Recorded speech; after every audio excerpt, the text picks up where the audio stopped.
মঙ্গলবার থেকে মালদার স্বামী বিবেকানন্দ ক্রীড়াঙ্গনে শুরু হলো ক্রেতা সুরক্ষা মেলা। রং বেরঙের শোভাযাত্রার মাধ্যমে মেলার সূচনা হয়। মালদা কলেজ মাঠ থেকে বের হওয়া শোভাযাত্রায় অংশ নেয় স্থানীয় শিক্ষা প্রতিষ্ঠান, গম্ভীরা নৃত্যদল এবং মুখোশ শিল্পীরা। 31শে জানুয়ারি পর্যন্ত চলবে এই মেলা। উদ্বোধনী অনুষ্ঠানে উপস্থিত ছিলেন রাজ্যের উপভোক্তা বিষয়ক মন্ত্রী বিপ্লব মিত্র। তিনি বলেন, ক্রেতাদের অধিকার ও সচেতনতা বাড়াতে এই মেলা। পশ্চিমবঙ্গই দেশের একমাত্র রাজ্য যেখানে পৃথক ক্রেতা সুরক্ষা দপ্তর রয়েছে। কলকাতা থেকে গ্রাম সব জায়গায় এই দপ্তরের কাজের কথা উল্লেখ করেন তিনি। মেলায় যোগ দিয়েছেন রাজ্যের 5 মন্ত্রী, ক্রেতা সুরক্ষার রাষ্ট্রমন্ত্রী শ্রীকান্ত মাহাতো, অচিরাচরিত শক্তি দপ্তরের মন্ত্রী গোলাম রব্বানী, সেচ মন্ত্রী সাবিনা ইয়াসমিন সহ স্থানীয় নেতারা উপস্থিত ছিলেন। 70টিরও বেশি স্টলে ভরেছে মেলা প্রাঙ্গণ। ক্রেতা সুরক্ষা নিয়ে আলোচনা চক্র, সাংস্কৃতিক প্রতিযোগিতা ও বিনোদনমূলক আয়োজন থাকছে প্রতিদিন।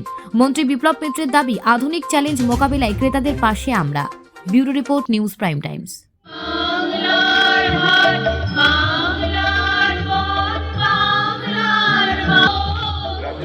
এটা দপ্তর এটা ভাবছে কিভাবে তাদেরকে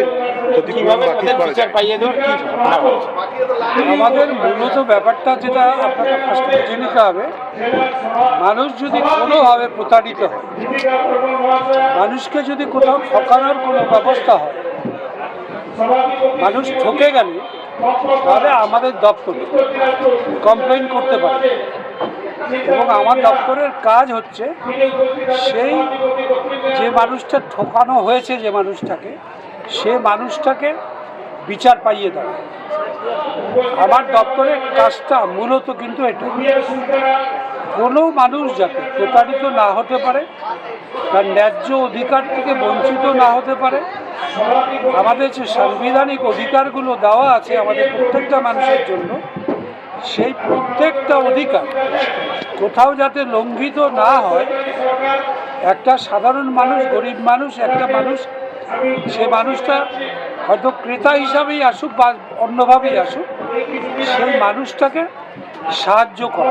এটা কিভাবে করবে? যে হেলা মানে বিল্ডিং ভেঙে পড়ছে, কার বিরুদ্ধে কে অভিযোগ করবে? দেখুন, এটা তো অভিযোগ করতে হবে যে মানুষটা ফ্ল্যাট কিনেছে, সেই মানুষটাকে, আপনার যে মানুষটা অ্যাকচুয়ালি ডিপ্রাইভ হবে বা আপনার হচ্ছে তাকে ভুল বুঝিয়ে সেই ফ্ল্যাটটা দেওয়া হয়েছে, তার মানে ওয়ান কাইন্ড অফ চিটিং। এটা তো হচ্ছেই।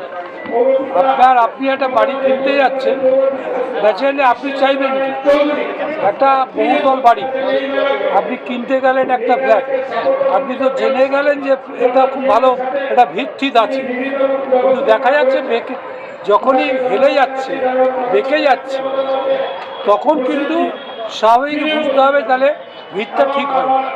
আপনি কি মনে করেন যে কলকাতা যারা ভেঙে পড়েছে বাড়িগুলো, সেই মানুষগুলো প্রতারিত হয়েছেন? এটা তো নিশ্চয়ই প্রতারিত হচ্ছে। নাহলে আমাদের যেটা বুঝি, যেই একটা ভিত তৈরি করতে গেলে প্রাথমিকভাবে যেমন ইঞ্জিনিয়ারিং একটা জ্ঞান যথেষ্ট যদি না থাকে, তাহলে সেখানটায় ভিতের গণ্ডগোল হতেই পারে। এবং সেটা কোথাও যদি এটা ভুল থাকে প্ল্যানিংয়ে, তাহলে কিন্তু সেই প্ল্যান ভুল থাকলে এই জিনিস হতে পারে।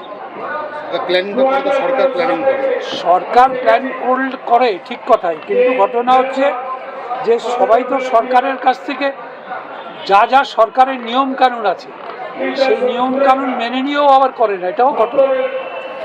এইসব দপ্তরে যারা প্রতারিত হলেন তাদের জন্য আপনার কি পরামর্শ, কিভাবে সুরক্ষা? না, এরা তো আমার পরামর্শ তো একটাই, এই মানুষগুলো, এই যে আমরা টিভিতে আপনাদের মাধ্যমে দেখতে পাচ্ছি, যারা বলছেন আমরা ভাবলাম যে একটা শেষ সঞ্চয় নিয়ে আমরা একটা বাড়ি কিনলাম, ফ্ল্যাট কিনলাম, এই ফ্ল্যাটটা আমরা দেখলাম বেঁকে গেল, এখন তো আমাদের একদম নিশ্চয় হয়ে যাবে, আমাদের তো ফ্ল্যাটটা ছেড়ে দিতে হচ্ছে।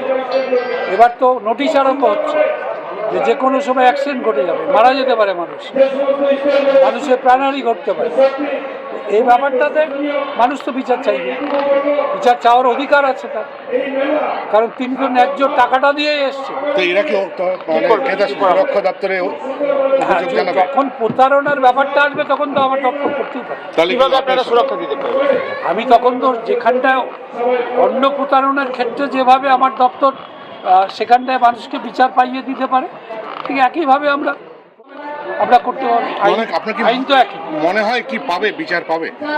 দেখুন, এইটা তো ফার্স্ট হচ্ছে আমাদের পশ্চিমবাংলায়। এখনো পর্যন্ত আমাদের দপ্তরে এখনো পর্যন্ত এই ধরনের ব্যাপারগুলো আসেনি।